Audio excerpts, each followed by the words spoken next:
വിശുദ്ധ മർക്കോസ് അറിയിച്ച സുവിശേഷം 2-ാം അധ്യായം 1 മുതൽ 5 വരെയുള്ള തിരുവചനങ്ങൾ.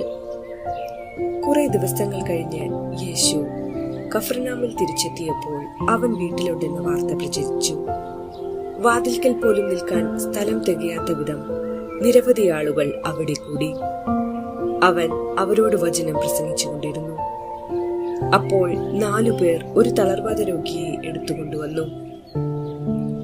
ജനക്കൂട്ടം നിമിത്തം അവന്റെ അടുത്തെത്താൻ അവർക്ക് കഴിഞ്ഞില്ല.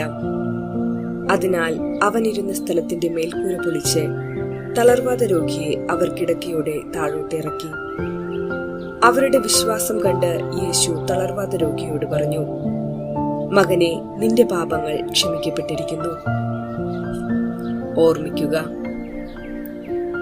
രോഗസൗഖ്യത്തിനുള്ള ദിവ്യ ഔഷധം പാപമോചനമാണെന്ന് ദൈവപുത്രനായ യേശു ക്രിസ്തു വ്യക്തമായി പറഞ്ഞു വച്ചിട്ടുണ്ട്. മനുഷ്യന് മുൻപിലായാലും ദൈവത്തിന് മുൻപിലായാലും ന്യായവിധിക്ക് ഹാജരാക്കപ്പെടുന്നവൻ തെറ്റുകാരനാണ്. മനുഷ്യർ വീക്ഷിക്കുന്നത് അവന്റെ സാഹചര്യമാണ്, എന്നാൽ ദൈവം അറിയുന്നത് അവന്റെ മനസ്സും. മനസ്സറിയുന്ന നാഥന്റെ മുൻപിൽ പശ്ചാത്താപ വിവശനായി നീ കുറ്റസമ്മതം നടത്തിയാൽ നിന്റെ മുഖത്തേക്ക് പോലും നോക്കാതെ നിന്റെ പാപം അവിടുന്ന് ക്ഷമിക്കും. നീ സൗഖ്യം പ്രാപിക്കാൻ ആഗ്രഹിക്കുന്നുവെങ്കിൽ മേലിൽ പാപം ചെയ്യാതിരിക്കുക. യേശുവിനെ ദൈവമായി അംഗീകരിച്ച് പാപക്ഷമ നേടിയവർ രോഗത്തിൽ നിന്ന് വിടുതൽ പ്രാപിക്കുന്നു. ലോകത്തിലുള്ള ഒരു മതഗ്രന്ഥങ്ങളിലും പാപമോചനവും രോഗസൗഖ്യവും ലഭിക്കുമെന്ന് പറഞ്ഞിട്ടില്ല. എന്നാൽ ഇന്നും ജീവിക്കുന്ന യേശു സൗഖ്യദാതാവാണ്. ഇപ്പോഴും എപ്പോഴും തന്നെ വിളിച്ചപേക്ഷിക്കുന്നവർക്ക് പാപമോചനവും രോഗസൗഖ്യവും നൽകുന്നു. ഇന്ന് ആധുനിക വൈദ്യശാസ്ത്രം പരാജയപ്പെട്ട് ഉപേക്ഷിക്കപ്പെട്ട ആയിരക്കണക്കിന് രോഗികളിൽ തന്നിൽ അഭയം പ്രാപിച്ചവർക്ക് അവിടുന്ന് രോഗസൗഖ്യം നൽകുന്നു. എന്താണ് ഇതിന്റെ രഹസ്യം? അതിന് ഒറ്റ മറുപടിയേ ഉള്ളൂ.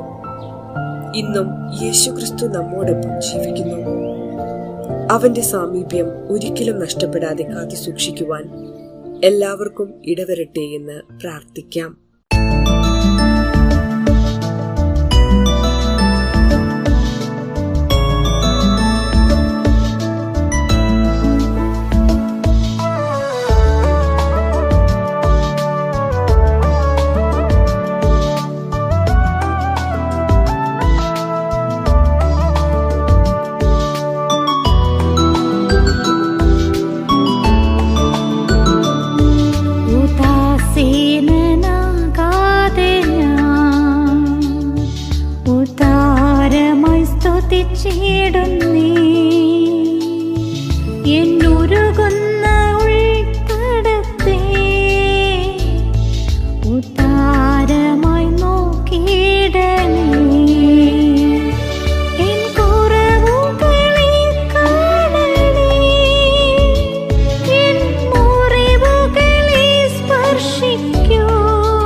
എന്നുരുകുന്ന ഉൾത്തടത്തെ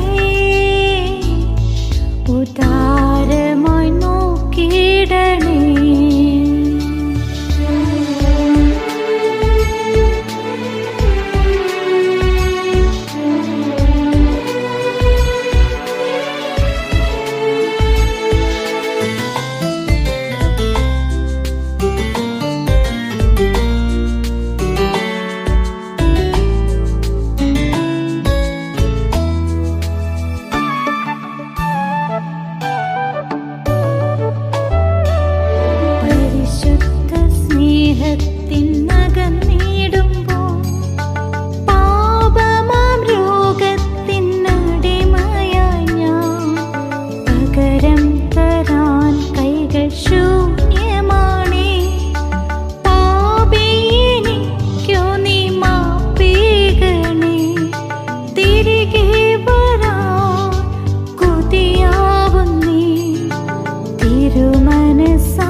സ്തുതിച്ചിടുന്നേ